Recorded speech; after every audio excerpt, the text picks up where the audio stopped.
This has been quite a weird year for blockbusters. Summer came and went, and only four movies were profitable. There's still a lot of films that I have left to watch, but here's my ranking of the 2023 summer films that I watched. Fast X. I feel this franchise should just stop putting out installments now. It's clear they don't know which direction to go in anymore. This film has more than a dozen characters. Each character has their own storyline going on, and it's all a convoluted mess. Jason Momoa is great as the villain, but the rest of the film just falls flat. The Little Mermaid. Now, this is not a bad film per se, but it is nothing unique or different either. And that's the same story with all of the Disney live action remakes. I have no idea why they continue to put them out. The last profitable one was The Lion King, and that too was 4 years ago. The issue I have with this film is like any of the other remakes, the charm, the draw of the original is lost once you bring these quirky animated fish characters to live action. The CGI looks extremely off. Halle Bailey is great in the role of Ariel, but the rest of the film is just mid. Next up, Transformers Rise of the Beasts. The Transformers franchise has been around for a long time, and I think they're finally figuring out which direction to go in. This film was a lot of fun to watch. There was proper development for the Autobots, especially Optimus Prime. I liked the character arc that they gave him in the film, and this is the first time that I connected with the human characters since the first Transformers film. However, my main issue with the film was that they didn't give a lot of room for development to the Maximals, and they are what the film is named after. Also, I would have liked a little less focus on the human subplot. Next up, The Flash. Controversial opinion, I really liked this film. I liked the action, the themes, the character development. Michael Keaton and Sasha Calle were great as Batman and Supergirl, and I actually liked Ezra Miller in the role of Barry Allen. Now, minor spoilers if you haven't seen the film yet. There are two versions of Barry Allen in the film. I really liked what they did with the future version of Barry. The past version felt really, really annoying and it got on my nerves. Also, the CGI was horrible. That is the main issue I have with this film. The CGI is trash. And I also did not like the way they ended the film. What was that cameo at the end? Why did they need that? What are they even doing? Next up, Barbie. Now, this is going to be a very hot take, but I had issues with Barbie. Let's get the positives out of the way. Margot Robbie and Ryan Gosling were great in the lead roles. I would not be surprised if they get nominated for the Oscars. The production design, the editing, all of it was on point. My main issue with the film came with the storyline and the themes. I felt that the film began well and it had a strong message in it, but in the second half, it meandered through so many different plot lines that it lost its way. It did not portray its themes well, and by the end, the story was also a mess. There were a lot of storylines that were not ended in a satisfying way. It was a fun, light-hearted film, but I wish they had worked on the story a little better. Next up, Blue Beetle. Now, like I said in my review, I was not at all hyped for this film, but it really surprised me how good this was.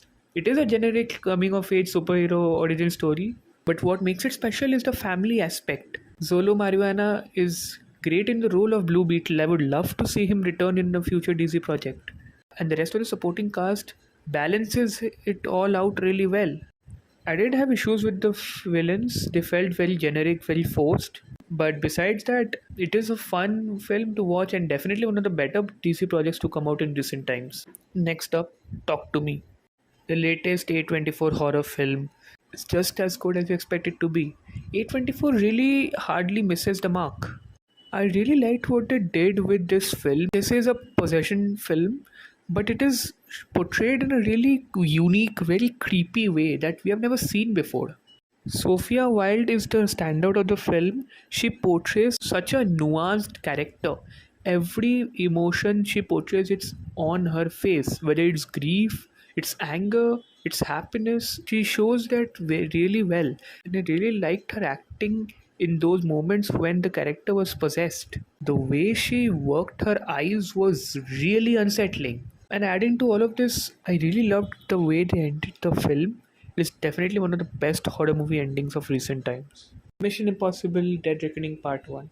The latest film in the Mission Impossible franchise is just as great as always. This franchise is really one that never lets down. Tom Cruise is at his best here. I would say this is the most emotional performance he has given in any of the films, and he's complemented well by Haley Atwell's new character. I really liked her character. She was a standout. I also felt that the action and the stakes were really heightened this time around. The climactic train sequence is one of the best action sequences in this entire franchise. Only issue I had with the film is that the villain felt very generic and underdeveloped.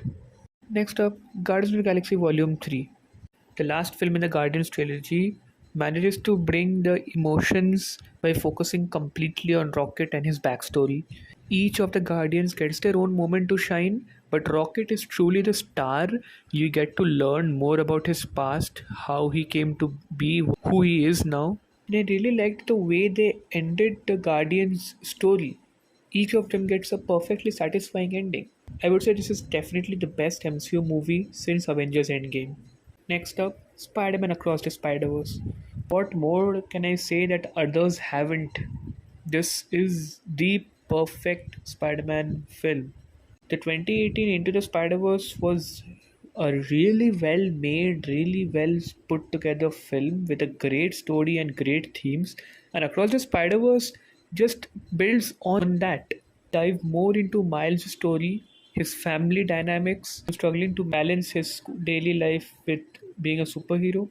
And at the same time, we also get to explore more about Gwen's story, more of her past, more of her life. And this is, I would say, a more Gwen centric film. I really like the dynamic. And now we have to talk about the Spider Verse. There are a host of different Spider people. The film really brings up the question, what makes Spider Man Spider Man? Who is Spider Man?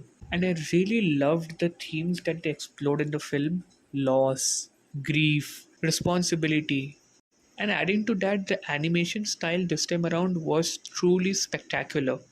But coming in at number one is Oppenheimer, Christopher Nolan's magnum opus. We follow the story of Robert J. Oppenheimer, the father of the atom bomb. Killian Murphy really brings his A game over here. Actually, see the character of Oppenheimer for what he truly is. We see the horror on his face when he realizes what he has done. We see him struggling with his demons.